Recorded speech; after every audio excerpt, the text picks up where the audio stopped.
말을 마침에 야고보가 대답하여 이르되 형제들아 내 말을 들으라.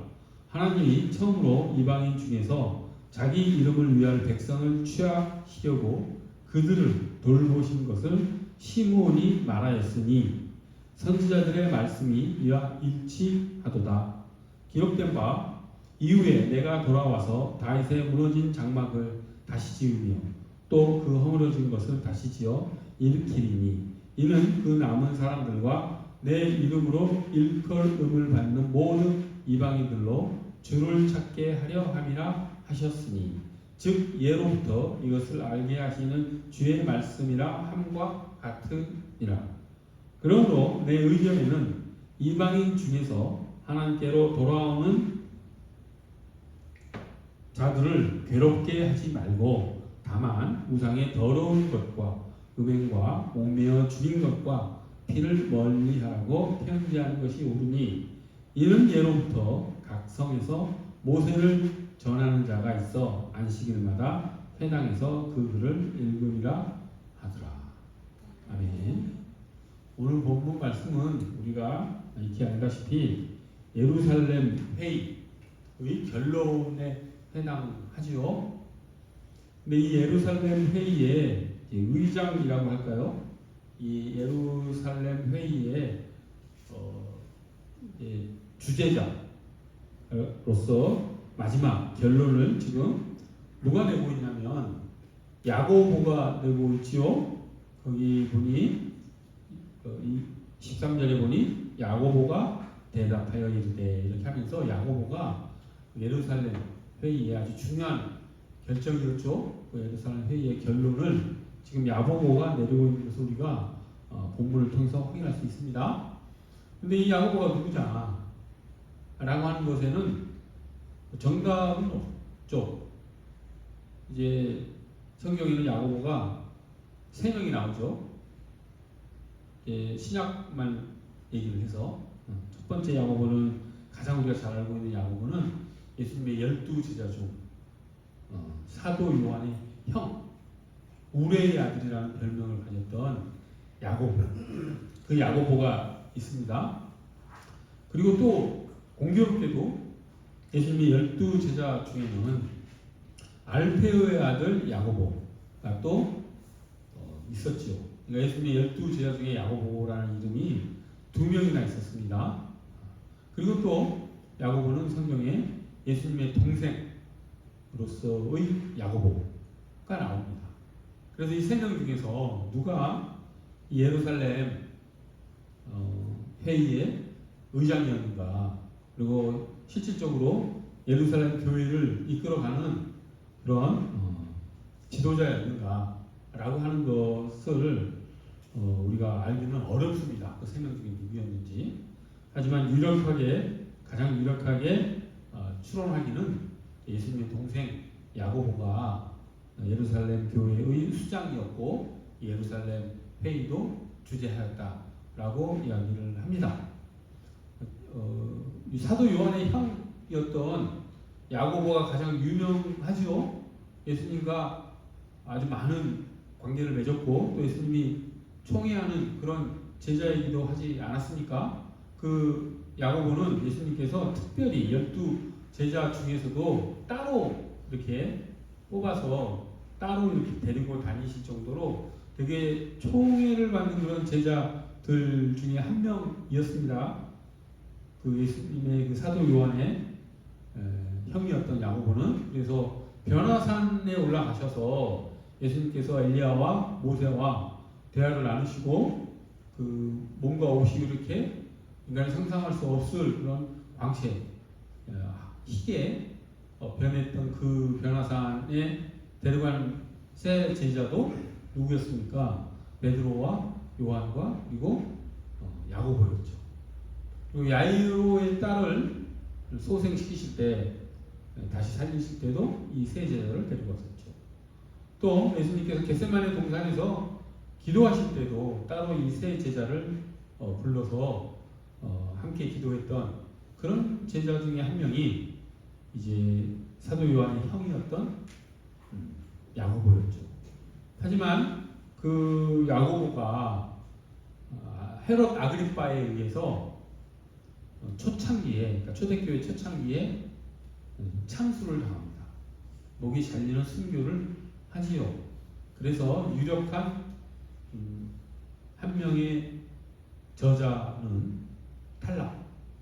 그래서 사도 요한의 형인 야고보는 예루살렘 교회 지도자이거나 예루살렘 이 회의를 인도했던 수장은 아니었다. 이렇게 결론낼 수 있죠.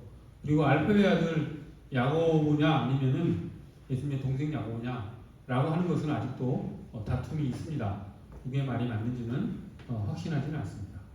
이제 전통적으로 내려오는 이야기에 따르면 예수님의 동생 야고보라고 이야기를 하죠. 그리고 또한 우리가 신약 성경에 나와 있는 야고보서도 예수님의 동생 야고보가 저자일 것이다 이렇게 또 추측하기도 합니다. 그런데 예수님의 동생 야고보를 우리가 어떻게 예수님과 함께 공생애를 지냈고 그리고 예수님께 어떤 가르침을 받았고 또 어떻게 제자로서 성장을 했는지라고 하는 것은 신약성경에 기록이 그렇게 많지 않습니다. 드문드문 나와 있을 따름이지요. 그래서 우리가 야고보를 완전히 어떤 인물이었다라고 파악하기는 대단히 어렵습니다. 게다가 이 야고보가 예수님의 친동생이 아니라 그냥 친족 중에 한 명이다라고 주장하는 사람들도 있습니다. 그것이 왜 그러냐면 카톨릭에서는 지금도 그렇게 아주 강력하게 주장을 하죠. 만약에 이 야고보가 예수님의 친동생, 그러니까 마리아의 아들, 마리아의 맏아들이 예수시고 그리고 이제 그 여러 아들들이 있었고 딸들도 있었는데 그들은 다 마리아가 낳은 자녀들이 아니라 마리아와 함께 그 동네에서 살았던 사촌들이거나 가까운 인척이었다라고 카톨릭에서는 아주 강하게 주장을 합니다. 만약에 그렇지 않고 야고보가 예수님의 친아들이다라고 주장을 하면 대단히 카톨릭 사람들은 불쾌해합니다. 마치 자신의 애인이 모욕을 당한 듯이 반응을 하지요. 왜 그러냐면 이 카톨릭에서는 동정녀 마리아만 믿는 것이 아니라 마리아가 평생 동정을 유지했다. 평생 동정서를 주장을 합니다. 그러니까 마리아는 거룩한 하나님의 선택을 받은 그런 사람으로서 성령으로 잉태된 예수 그리스도를 낳았고 즉 동정녀로서 예수 그리스도를 낳았고 그 이후에도 계속해서 그런 동정의 상태를 유지한 그런 성녀로서 이렇게 숭배하기 때문이죠. 게다가 카톨릭에 가자마자 제일 먼저 보게 되는 동상이 무엇입니까? 마리아 상이죠. 그죠? 그렇기 때문에 카톨릭을 믿는 사람, 카톨릭에 속한 사람들에게 이 마리아에 대한 이 개신교적 관점을 이렇게 함부로 제시하는 것은 되게 무례할 수 있습니다. 이 이야기를 가지고 카톨릭 분들과 깊이 대화할 필요는 없는 것 같습니다. 그런데 우리 개신교에서는 이 야고보가 예수님의 친동생이라고 생각하는 것 같습니다. 굳이 성모 마리아가 평생 동정을 지킬 이유가 있을까? 그렇게까지 생각할 이유가 또 성경에 나와 있지는 않고 카톨릭에서는 전승으로서 그 주장을 하는데 개신교는 그렇게 주장하지 않습니다. 그래서 우리가 이 야고보가 예수님의 친동생이냐 아니냐라고 하는 것에 있어서도 이처럼 세상에 많은 논란이 있다라고 하는 것을 우리가 알 수가 있지요. 뭐 그렇게 크게 중요한 것 같지는 않습니다. 그 다음에 두 번째, 이제 우리가 야고보를 또 야고보가 어떤 인물이었는가라고 하는 것을 살펴보는 데 있어서 좀 어려움을 겪게 되는 이유 중에 하나가 무엇이냐면 신약성경을 찾아 들어가 보면 이 예수님의 동생들이 예수님의 가족들이 예수님을 믿지 않고 심지어는 예수님이 미쳤다라고 이야기할 정도로 예수님의 공생애에 대해서 부정적인 반응을 한 부류로서 나오죠. 그게 어디에 나오냐면은 이제 요한복음 7장에 보면 그렇게 나오죠. 그의 형제들까지도 예수를 믿지 아니함이로라라고 요한복음 7장 5절에 나옵니다. 또 예수님께서 아주 바쁘게 공생의 활동을 하시면서 식사도 할 겨를이 없이 막 활동을 하시다가 어느 집에 들어갔는데 그 예수님을 그 친족들이 몰려와서 붙들고 나오며 예수님이 미쳤다 이렇게 했다고 마가복음에 기록되어 있기도 하지요. 그렇기 때문에 우리는 야고보가 그 예수님을 부정하고 예수님의 그 공생의 기간 동안 오히려 방해를 했던 그런 사람이기 때문에 이 야고보에 대해서 긍정적인 그런 시각을 갖기가 또 어렵지요. 그래서 야고보의 삶을 추적해 들어가는데 많은 방해가 있습니다. 그런데 그랬던 야고보가 이제 예루살렘 교회가 태동을 하고 그 예루살렘 교회의 이제 지도자가 됐다라고 하는 것은 또 어떻게 보면 놀라운 일이긴 하지만 있을 수 있는 일이기도 합니다. 사람은 변하기 때문이죠. 그렇게 따지면 베드로는 어땠습니까? 예수님께 사탄이라는 소리도 들었고 예수님을 3번 부인하기도 하지 않았었습니까? 그 베드로의 여러 가지 좌충우돌하는 모습을 보면 도저히 베드로가 예수 그리스도의 수제자라고 할 수 없는 면모가 너무 많기 때문에 그 예수 그리스도의 제자 중에 가장 첫째가 하는 제자로서의 베드로를 상상하기 어렵죠. 신약성경만 놓고 보면 그와 마찬가지로 하지만 베드로가 예수님의 수제자가 된 것처럼 야고보도 예수님 공생의 초창기에는 예수님의 그 공생에 방해하고 그를 비난하는 그런 존재였을지 모르지만 그 이후에 이제 어떻게 야고보가 또 예수님과 같이 하면서 변화되었는지는 명확하게 나와 있지는 않지만 얼마든지 변화될 가능성은 보이죠. 그 단초로 보이는 것이 어디냐면 그것도 역시 요한복음에 나오는데 예수님께서 가나 혼인잔치에서 물이 포도주로 변하게 하는 기적을 행하셨지요. 예수님의 첫 번째 기적. 그 이후에 예수님의 동생이 예수님과 함께 가족이 예수님과 함께 이제 움직였다라고 하는 기록이 나옵니다. 그러니까 아주 초창기에는 예수님의 그 동생들이 예수님을 방해하고 비난하는 그런 말과 행동을 했지만 이 가나 사건 이후에는 또 예수님과 함께 하였다라는 그런 단초가 보이기도 하죠. 게다가 결정적으로 또 어떤 일이 성경에 기록되어 있냐 하면 그 사도행전 이제 보면은 그 마가 다락방에 120명의 사람들이 모여서 성령의 임재를 기다리지 않습니까?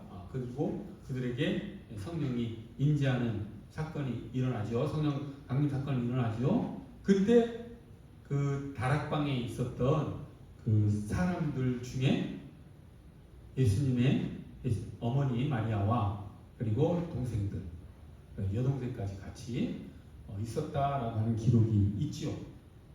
여기에서는 우리가 확실히 야고보가 변했구나 라고 하는 것을 우리가 알 수가 있습니다. 하지만 그때 변했을까? 그러니까 변한 시점이 과연 그러면 예수님의 공생의 중후반기 이후였을까? 아니면은 예수님이 부활하신 후 성령 강림 때였을까? 이 두 가지로 생각해 볼 수 있겠죠. 근데 성령 강림 이후에 변했다라고 생각하기는 어렵습니다. 왜 그렇겠습니까? 성령 강림 이후에 변했다라고 한다면은 예수님의 동생 야고보가 예루살렘 교회의 지도자로서 급 성장할 수는 없었겠지요. 그제서야 예수님을 믿었던 사람이 어떻게 예루살렘 교회를 이끌어가는 지도자 역할을 할 수 있었겠습니까? 사실상 그것은 불가능한 일이죠. 그렇게 봤을 때 야고보는 그 가나 혼인잔치 이후 예수님과 함께 공생애를 지내면서 예수님의 제자로서 여러 활동을 하고 그리고 성령 강림 사건도 맡고 또 그 전에 고린도전서에 보면은 야고보가 예수님의 부활을 목격했다라는 기록도 나오죠. 그런 여러 가지들을 종합했을 때 야고보, 예수님의 동생 야고보는 그렇게 예수님과 공생애를 함께 하면서 예수님의 부활도 목격하고 성령 강림 사건 때 그 성령 강림도 경험하고 하면서 예루살렘 지역에서 기독교인들을 모으고 그들을 양육하고 그들을 지도했던 그러한 지도자구나 라고 하는 것을 우리가 확인할 수 있는 것이죠. 야고보는 그렇게 예루살렘 교회의 수장이 지도자가 되었다라고 우리가 충분히 이제 추론해 볼 수 있다라고 하는 것입니다.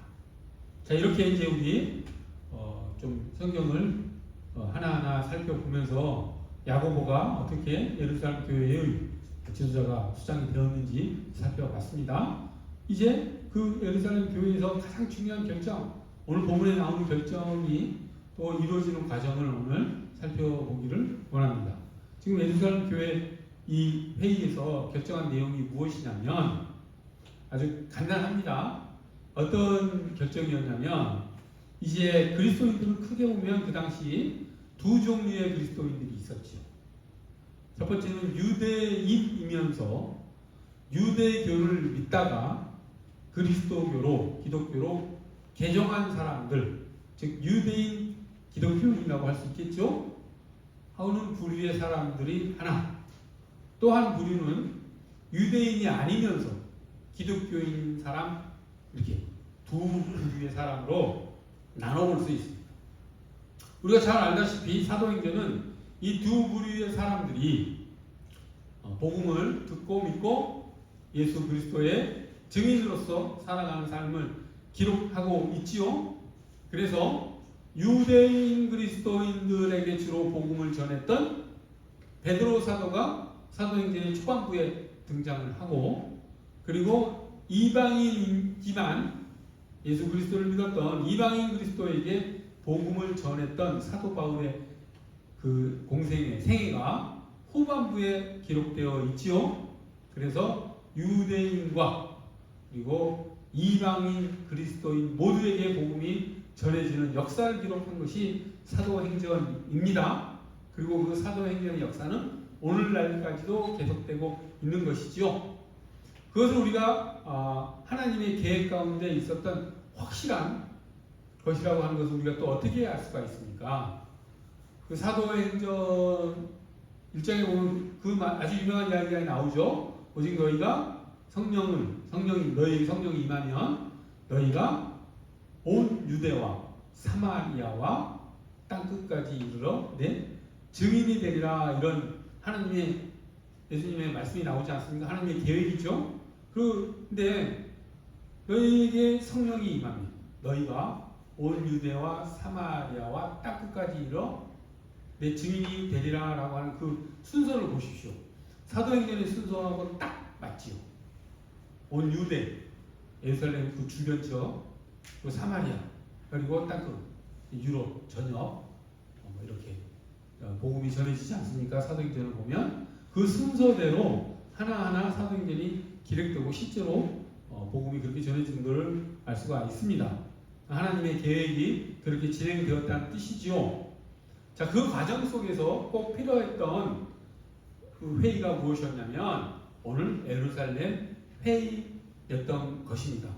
왜냐하면 이제 유대인이면서 그리스도인이었던 사람들이 가만히 보니 교회 가운데 이방인인 그리스도인들이 자꾸 이제 가입해 들어오는데 그들을 보니 그들이 자신들의 눈에 좀 거슬리는 모습들이 하나둘 보이기 시작하죠.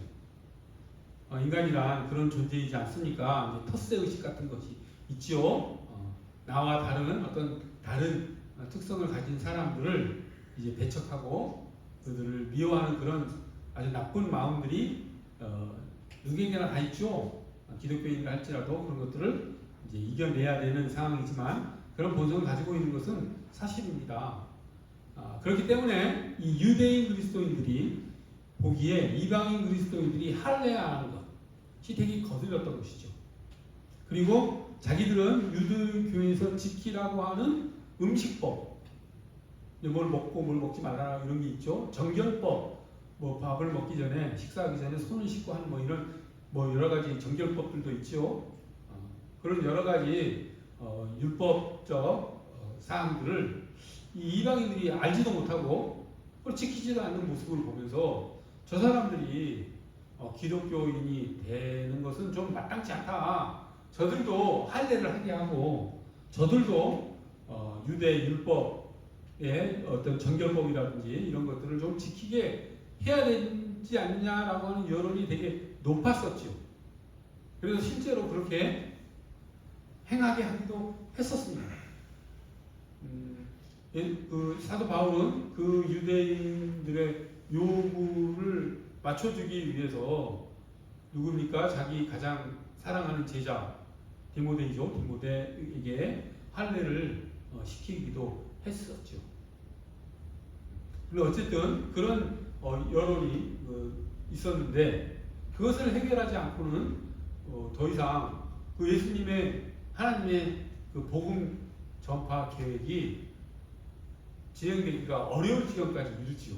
예수님의 계획이 무엇이었습니까? 온 유대와 사마리아 땅끝까지 복음을 전하게 하는 계획이었지 않았습니까? 근데 그 계획이 차질이 생기게 되는 것이죠. 아까 말한 그런 문제점으로 인해서. 그래서 예루살렘 교회에 이제 지도자들이 모인 것입니다. 이제 유대인들의 의견을 대변하는 사람으로서 베드로 그리고 야고보 그다음에 사도 요한 이런 분들이 참석을 하고 그리고 이방인들을 위한 대표로서 사도 바울, 바나바 이런 분들이 참석을 하면서 이제 회의를 하게 된 것이었죠. 그래서 할례를 이방인들에게 할례를 시킬 것이냐 말 것이냐 아니면 그것을 안 하더라도 기독교인이 되는 것을 막을 필요는 없다라고 결정을 낼 것이냐라고 하는 중요한 결정이 지금 여기에서 내려진 것이죠. 만약 여기에서 할례를 꼭 해야지만이 기독교인이 될 수 있다. 그리고 음식법도 지켜야 되고 정결법도 지켜야 된다라고 하는 그런 결정을 내렸더라면 어떻겠습니까? 복음이 오늘날 여기 전 세계에 다 퍼져나갈 수 있었겠습니까? 사실상 어려웠겠죠? 만약 그랬다고 하면 지금 우리도 할례를 받고 그 음식법과 정결법을 지키면서 교회에 다녀야 될지도 모르죠. 어찌됐든 다행스럽게도 이 예루살렘 회의에서는 그렇게 결정하지 않고 할례는 받지 않아도 된다. 그리고 온갖 유대 율법들 하나하나 다 지킬 필요는 없다. 라고 결정을 했지요. 단 유대인들이 극도로 싫어하는 것, 경멸하는 것, 몇 가지 행위는 하지 말자라고 결정을 합니다. 그래서 피해야 될 네 가지 사항에 대해서 얘기하죠. 첫 번째는 우상에 바쳐진 재물은 우리 먹지 말자. 그리고 음행하는 활동을 하지 말자. 음란한 행동을 하지 말자. 그 다음에 세 번째는 목매어 죽인 고기는 먹지 말자. 그리고 네 번째는 동물의 피는 먹지 말자. 이 네 가지만 결정을 합니다. 그러니까 모든 율법적 어떤 정결 규례, 음식법 규례는 다 제거. 그리고 할례도 안 해도 됨. 하지만 이 네 가지만큼은 유대인들에게 너무 불쾌함을 주는 것이기 때문에 그것은 피하자라고 결정을 한 것이죠. 사도 바울은 우상에게 바쳐진 재물조차도 먹을 수 있다라고 이야기를 하죠. 예수님께서도 입으로 들어가는 것이 우리를 악하게 하는 것이 아니다라고 또 말씀을 하셨죠. 이제 거기까지도 이제 우리 신약의 기독교는 나아가는데 이 예루살렘 교회에서는 그 바로 전 단계까지 나아가는 결정을 한 것이라고 할 수 있습니다.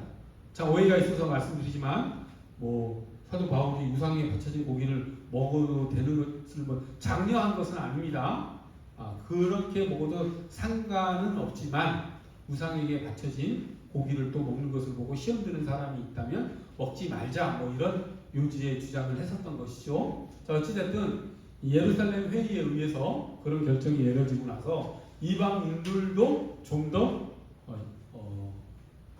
여러 가지 어려운 절차를 거치지 않고 기독교인이 되는 그런 길이 열린 것이라고 할 수가 있습니다. 그런데 이 길을 누가 열었습니까? 이제 예루살렘 교회에 모인 여러 기독교 지도자들이 결정을 한 것이죠. 그리고 그 회의의 의장이 누구였습니까?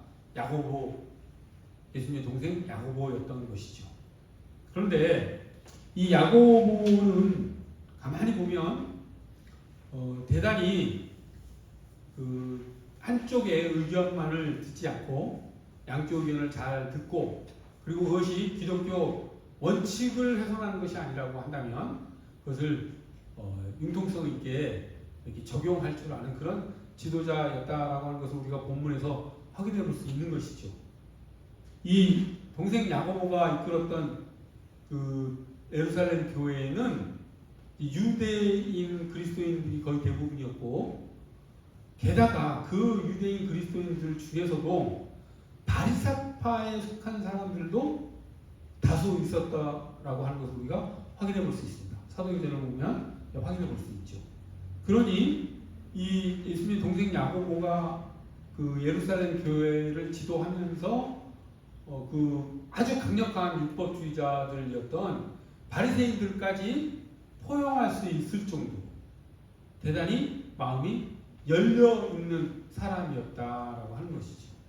근데 더욱 놀라운 것은 그렇게 바리새파 사람들까지도 기독교인으로 이렇게 받아들이고 그들을 육성한 것에 더해서 이방인들까지 그 교회의 구성원이 되도록 길을 열어주는 회의 결정을 한 것은 이 야고보 사도가 대단히 마음이 열려있는 그런 사람이라고 하는 것을 우리가 확인해 볼 수 있죠. 이 문제는 비단 당시 사회에 나타난 그런 문제일 뿐만 아니라 오늘날에도 되게 크게 나타나죠. 기독교 근본주의자라는 표현이 있지 않습니까? 그들은 아주 자신들의 그 종교성, 어떤 경건성을 아주 강력하게 주장하고 싶은 것인지 어떤 것인지, 자기 의의를 아주 크게 나타내고 싶은 것인지 어떤 것인지, 성경에 나오는 글자 하나하나를 다 지켜야 된다 라고 주장하는 사람들이지 않습니까? 그래서 정치적 행태도 대단히 극우적으로 나타나고 그런 행동들을 하지 않습니까? 타협을 할지도 모르는 아주 그런 사람들의 모습으로 비춰지지요. 우리나라 안에도 그런 기독교인들이 몇몇 있지요. 정치적으로도 이상하게 꼬여 들어가서 자기 주장만 하는 그런 사람들이 있습니다. 근데 오늘 야고보 이 사도의 이 예루살렘 회의 결정 내용을 보니 그것은 기독교 정신과는 관계가 없는 것이구나 라고 하는 것을 우리가 확인해 볼 수 있죠. 기독교를 우리가 믿고 살아가는 데 있어서 기독교의 원리 원칙을 우리 삶 가운데 어떻게 적용할 것이냐 하는 문제에 있어서 야고보가 하나의 시금석이 된다라고 하는 이야기입니다.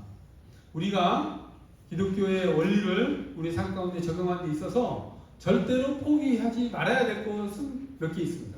포기하면 기독교인으로서 어떤 정체성이 사라져버리는 원칙들이 있지요. 그것이 무엇입니까? 그것은 성육신과 십자가와 부활, 승천과 재림, 그리고 삼위일체, 성경의 무호성, 이런 등등은 우리가 포기할 수 없습니다.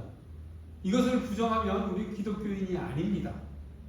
하지만 그 외의 다른 기독교 성경 가운데 나타나는 여러 가지 어떤 규칙이나 이런 것들은 융통성 있게 적용할 수 있다라고 하는 것이죠. 어느 것이 옳은지는 그것은 상황에 따라서, 그다음에 시대에 따라서, 장소에 따라서 달라질 수 있다라고 하는 것이죠.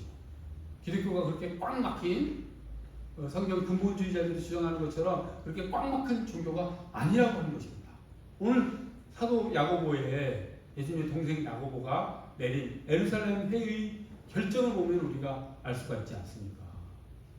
사도 바울도 그렇게 사역을 했지요. 디모데는 할례를 하게 하지만 바울은 예루살렘 회의에 가서 무슨 주장을 했습니까? 할례할 필요가 없다. 예수님을 믿는데 할례가 무슨 소용이 있느냐? 이렇게 또 주장을 하지 않습니까? 그러니까 바울도 상황에 따라서 디모데에게 할례를 시키기도 하지만 또는 때에 따라서 할례를 하지 말아야 된다는 원칙을 주장하기도 했던 그런 선교 정책을 사용했었죠. 융통성이 있었다라고 하는 것입니다. 우리가 융통성이 있다, 타협을 한다 이것을 부정적으로만 바라볼 필요가 없는 것이죠. 그것이 막혔을 경우에 오히려 꽉 막힌 신앙이 될 수도 있다라고 하는 것입니다. 그래서 오늘 우리가 꼭 이제 알아야 될 것은 기독교 원칙을 우리의 삶에 적용하는 데 있어서 무엇은 반드시 지켜야 되고 또 그렇지 않은 부분, 원칙에 해당하지 않은 부분은 또 대화와 타협을 통해서 적절하게 적용하는 삶을 살 수 있다라고 하는 것을 우리가 본문을 통해서 확인한 것이죠. 그렇기 때문에 하나님께서는 예수님의 동생 야고보를 예루살렘 교회의 수장으로 이렇게 인도하셨고 그를 통해서 예루살렘 회의의 결정이 이루어지게 한 것이라고 할 수 있는 것이지요. 그렇게 이 사도 야고보처럼 우리 또한 지킬 것은 지키되 또한 열린 마음으로 풀 것은 푸는 우리 모두가 되기를 간절히 소원합니다. 기도합시다. 거룩하고 자비로우신 하나님 아버지, 하나님께서 우리에게 복음을 전해주셨고 그 복음 가운데 우리가 절대로 포기하지 못하는 예수 그리스도의 의한 구원만은 저희가 포기할 수 없습니다. 십자가도 포기할 수 없습니다. 부활도 포기할 수 없습니다. 그러나 예수님께서 우리에게 또 보여주셨던 그런 열린 삶과 사역을 통해서 우리가 또한 타인과의 관계 속에서 대화의 타협을 통해서 원만하게 문제를 해결해 나가는 우리의 삶이 될 수 있도록 저희가 기독교 정신을 살려서 우리의 삶 가운데 적용하며 잘 살아갈 수 있도록 주님께서 우리를 이끌어 주시옵소서. 감사드리며 예수 그리스도 이름 받들어 기도드립니다.